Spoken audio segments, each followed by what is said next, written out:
This hurts. I'm not mad at you, but I'm disappointed in you. Ooh, nothing is worse than hearing that. Like, damn, I'd rather take the 40 lashes at that point. I'm gonna be in my disappointed dad bag this video because Dying Light 2 is the most disappointing game of 2022. Would you just shut up? You're the last. I was considering Gotham Knights, but I wasn't disappointed. Ever since the first reveal, let's be honest, the game looked sus. Dying Light 2 takes the crown because it was the sequel and I expected better. We all know the sequels are usually better, except for comedies. Comedies, oh my God. Spider-Man, Spider-Man 2.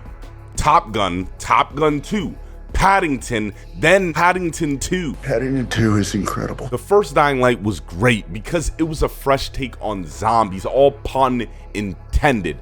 Dying Light 2 is far from being a bad game, but it is an unworthy sequel. Yo, what's good? You already know I'm KenWal, and with all due respect, Dying Light 2 was the most disappointing game of 2022. How? As a matter of fact, 2022 was just pretty disappointing. First off, delays, then we got a bunch of acquisitions. February was cool, but then we were just left hanging.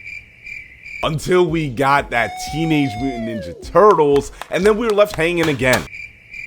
Then the year ended pretty fantastically. I'm not gonna lie, I'm pretty happy with the way this year ended. Back to Dying Light. Dying Light 2 was one of my most anticipated games this year, and I had fun with it, don't get me wrong, and I still love this franchise, but it should have been better, and it hurts seeing it get roasted out there in the streets. I ain't gonna lie, I'm getting cooked. So today we're gonna talk about why Dying Light 2 was the most disappointing game of 2022. Before we begin, allow me to give you guys a friendly reminder to like this video, and if you end up enjoying it here at my channel, know that I keep you up to date with the latest open world game news and video essays where I go deeper into other gaming topics.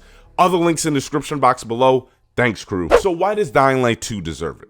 There are many reasons that I will get to later on in the video, but to sum it up, I didn't expect this one to let me down so much that I consider it an unworthy sequel. Don't get it twisted, the sequel is still hella fun. It has one of the best traversal systems in gaming, and the combat is damn near therapy. But Techland forgetting to innovate and improve upon what made the first game great was a mistake. I didn't buy Dying Light 2 to learn how to become an electrician, and damn sure didn't buy this game to retrieve shoes. But in real life, I'd fetch anything for you, Rosario Dawson. The missions and especially that story was just so forgettable. The quality reminded me of something you would see on the Sci-Fi Channel. I know this wasn't most of the game, but from what I remember, it definitely had a lot of turning the power on, figuring out how to turn the power on, and that was not the case in the first game. Another thing that was not like the first game is the horror. Dying Light 2 lacks as much horror as the new Halloween movies. The vibe was off with the sequel. When I was doing the missions, there was no tension. The choices could have helped with that if they were all not generic and didn't feel impactful. It always boils down to either saving someone or saving the city or continuing to the next area. My complaints about the game since this video, which I definitely recommend you checking out that video, thank you, still have not changed, which is why I've put the DLC in my backlog. Dying Light 2 came out in the most competitive month this year, especially when it comes to open world games. Although I didn't play it, Elden Ring won that month, and it might even win the year. Horizon also released that month, and Dying Light was the only open world that was met with mixed reactions, so it wasn't a surprise that it was just a fart. It came and went.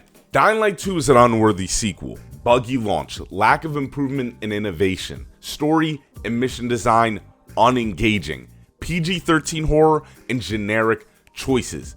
Dying Light 2 is far from being a bad game, but the sequel is supposed to propel the franchise forward, and that is not what Dying Light 2 did. They dropped the ball. In April, the Dying Light 2 player count was lower than the first game. That's never a good sign.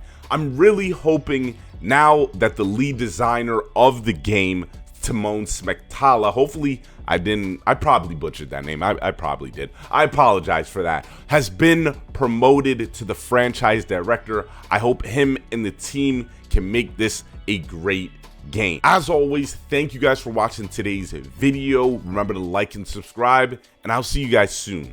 Peace.